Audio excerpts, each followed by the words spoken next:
Faceless நெட்ஃப்ளிக்ஸில் வந்திருக்க Japanese படம் 2024 ரிலீஸ் ஆன மூவி இது. தமிழ் டப்பிங் கிடையாது, இங்கிலீஷ் சப்டைட்டில் தான் நம்ம பார்த்தாகணும். இது ஒரு த்ரில்லர் மூவி. அதாவது ப்ரூடலாக கொலை செய்யப்பட்ட ஒரு கொலையாளி படத்தினுடைய முதல் காட்சியிலே ஜெயிலில் வாயில் கத்தி விட்டு ஆட்டி எப்படியா ஒன்று தப்பிச்சாகணும் அப்படின்னு ஆம்புலன்ஸில் போகிறப்போ போலீஸ் அதிகாரிகள்லாம் அடித்து போட்டு ஆம்புலன்ஸ் வந்து கிளம்புறாப்புல. 488 நாள் போலீஸ் இவரை துரத்த இவர் ஓட அந்த 489வது நாள் தான் போலீஸ் கையில் மாட்டுறாரு.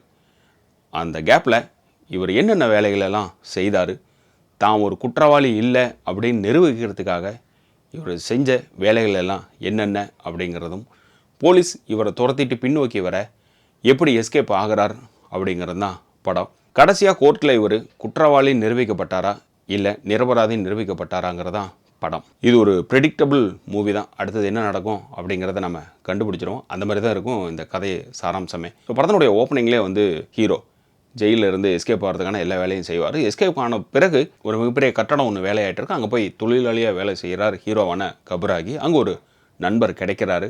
அவருக்கு ஒரு ஆக்சிடெண்ட் ஒன்று நடக்குது, அதில் கால் பாதிக்கப்படுது. அவர் போய் சூப்பர்வைசர்கிட்ட கேட்க அவரோ வெளில வரியா இல்லை மூஞ்சில் புறா விடவா அப்படிங்கிற லெவலுக்கு ஓங்கி ஒரு அரை ஒன்றும் விடுறாப்புல ஃப்ரெண்டை. அப்போ வந்து லா பாயிண்டெல்லாம் எடுத்து கொடுக்குறாரு. இது மாதிரி எம்ப்ளாய்க்கு என்னென்னலாம் இருக்குது, நீங்கள் இதெல்லாம் தரணும் அப்படின்ட்டு. அவர் உனக்கும் உதவலும் ஒழுங்காக ஓடி போயிரு அப்படின்னு சொல்ல ரூமுக்கு வந்ததுக்கப்புறமா நம்ம எதிர்பார்த்துட்டு இருந்தது ஒரு விஷயம் ஒன்று நடக்கும். அதாவது நம்மக்கிட்ட அதை காட்ட மாட்டானுங்க, இருந்தாலும் நம்மளை யூகிச்சுக்க வேண்டியதுதான். அண்ணே என் பேர் மாணிக்கம், எனக்கு இன்னொரு பேர் இருக்குது அப்படிங்கிற மாதிரி டக்குன்னு டோர் பெல்லில் தட்டி, எப்பா நண்பா இந்தா நான் வாங்கிட்டு வந்துட்டேன், இதை வச்சுக்கோ அப்படின்னு.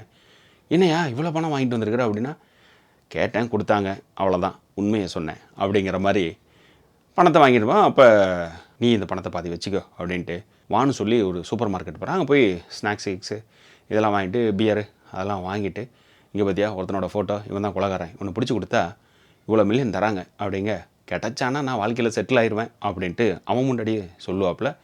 ரூமுக்கு 2 பேரும் வந்ததுக்கப்புறமா சாப்பிட ஆரம்பிப்பானுங்க. லைட்டாக பியரை போட்டவுடனே உன்னை பற்றி சொல்லு அப்படின்னு கேட்க 2 வார்த்தை சொல்கிறான். அதுக்கப்புறம் சொல்ல மாட்டான். சரி விடு நண்பா பரவாயில்ல பார்த்துக்கலாம் அப்படின்ட்டு அப்படியே மூஞ்சை உத்து பார்ப்பான். உத்து பார்த்த உடனே ஒரு புக் ஒன்று இருக்கும். அதை டைரியை எடுத்து பார்த்தா சில விஷயங்கள்லாம் எழுதியிருக்கும். அந்த கேஸ் ரிலேட்டடான விஷயங்களெல்லாம் டைரியில் எழுதியிருக்கும். டக்குன்னு மூடி இப்படிங்க வச்சுக்குவான். ஓகே அப்படின்ட்டு வெளியில் வந்து போலீஸுக்கு ஃபோன் அடிப்போம். போலீஸ் வரும், இவனை தூக்கிறதுக்கான வேலை செய்யும், இங்கேருந்து எஸ்கேப் ஆகும். அடுத்தது ஒரு பத்திரிகை துறையில் போய் வேலை செய்வான். அவங்க ஒரு பெண்ணுடைய நட்பு கிடைக்கும். அந்த பெண்ணுடைய அறையிலேயே தங்குவான். கிட்டத்தட்ட அந்த பெண் வந்து கண்டுபிடிச்சிருவா. டேய் நீ தானே அந்த கொலையாளி, உண்மை சொல்லு எதுக்காக பண்ண அப்படின்ட்டு.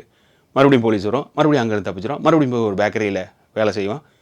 அங்கே ஒரு ட்விஸ்ட்டு இருக்குது. அதுதான் படத்தினுடைய கிளைமேக்ஸு.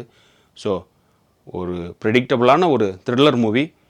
எதுக்காக இவன் கொலை பண்ணால், அந்த கொலையாளி யார் அப்படிங்கிறதும், அந்த கொலையாளியை கடைசியாக கண்டுபிடிச்சாங்களா இல்லையா அப்படிங்கிறது ஒன்று, இவர் நிரபராதியா இல்லை குற்றவாளியா, எதுக்காக அந்த குடும்பத்தையே கொண்டாங்க அப்படிங்கிற எல்லா கேள்விக்கும் படத்தினுடைய எண்டில் விடைய இருக்குது. ஸோ இது நெட்ஃப்ளிக்ஸில் இருக்குது.